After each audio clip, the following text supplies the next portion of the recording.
me preface by saying that what I'm about to say, I could be completely wrong. And it might even come across as slightly conspiracy theory-esque, but this book has got me thinking.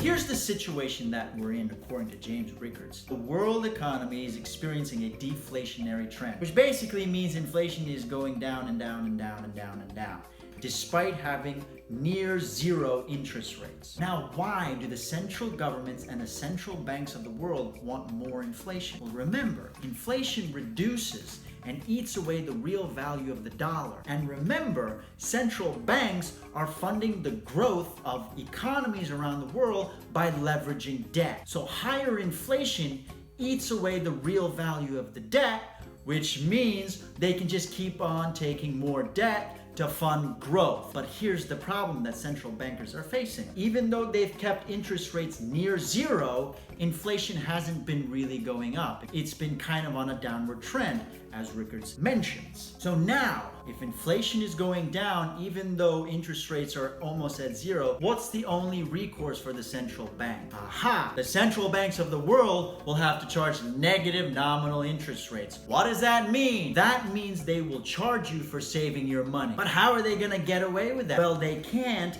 as long as cash exists. As long as cash exists, you can take your cash outside of the banking system and put it under your mattress. In fact, with how low interest rates are, there's really no difference between you keeping your cash under your mattress or in a bank. But because you can take your cash outside of the banking system, central banks can't really get away with charging negative interest rates. However, they can get away with negative interest rates if they get rid of hard cash, digitize the dollar, i.e. introduce a stable coin. If they introduce a stable coin, you and I can't liquidate outside of the banking system. We can't turn anything into cash. We're locked in, which means that if we continue down the deflationary trend, central banks can start charging negative interest rates, which will then force us to use our money and spend it, which will then cause inflation, which will then drive down the real value of the debt, which will then allow central banks to leverage more debt to drive growth. Oh my God, that is diabolically genius. If it's true. Again, I could be wrong, like I mentioned at the beginning of this video.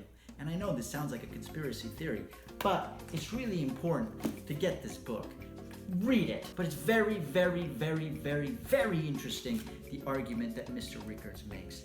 And at the very least, it's probably very important for you to understand what possible worst case scenario could potentially happen in the future of our lifetime.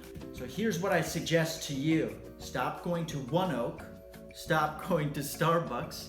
Stop getting drunk and hungover every single weekend. Take all that money, those hundreds and hundreds of dollars, and start buying books